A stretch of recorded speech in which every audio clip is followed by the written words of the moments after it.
All right, so we've implemented the services and the models and the schema to be able to create new users, log in as new users, register, update, and remove existing users.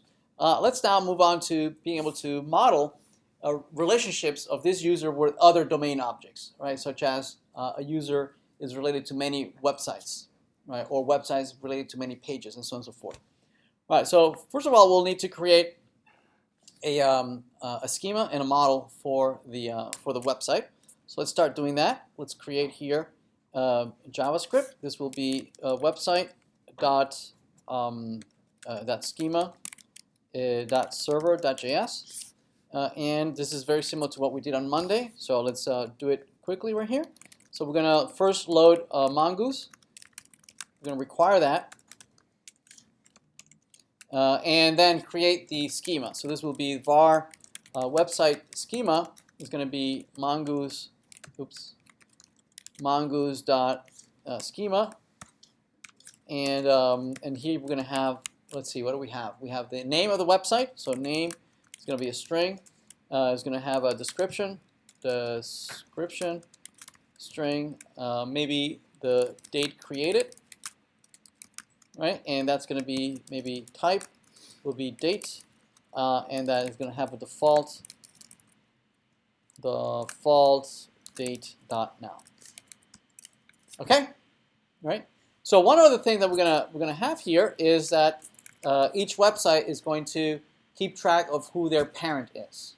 Okay, and to do that, we're going to declare a field underscore user that's going to reference, right, the user that's parent, the developer who built this. Yes.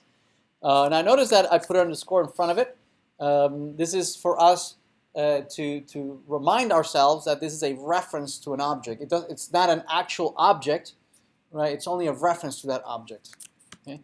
Now here we're going to say that the type of this is a it's a reference, right? So the things that we're going to store here are the primary key values, right, of those user objects, right? And so the type for that, if we look at Mongo, notice that they're of type. All these IDs, all these primary keys, are of type object ID. See that? Right. That's a mongoose data type, and so the type is going to be mongoose. Schema dot object ID. There it is. Right. So that's the type, and so we're going to store these things in there, right? These IDs right there. These IDs, just like that, object ID. Okay, that's going to be the value of these things. But we're going to give it some metadata saying that, hey, this is an ID, right? But you should treat it, just so you know, this references something that we have named as a user model, okay, that we declared it earlier here in the user schema, in the user model, we declared it as graduate user model. See that? So within the mongoose framework, okay, we know that these graduate user models have these IDs, and it'd be nice, right, if at some point I'd be able to recreate these objects, right, if I have an ID to these objects, right? So we're going to use that name. We're going to say this is referencing that user model over there, okay, right? And actually, this is going to allow us to do that. This is going to allow us to do something that looks very similar to a join, right? In relational databases, right, we use foreign keys and primary keys, right, to be able to join two tables, right, so that we can fetch some information from one table and some information from another table, right? This is exactly something like what we want to do, right? For instance, from the website table, we would like to fetch these three things, but from the user table, we would like to fetch maybe the username, first name, last name, and whatnot. Make sense? So it's almost like a join, but we don't call them joins here. Well, we don't call any of these tables either, right?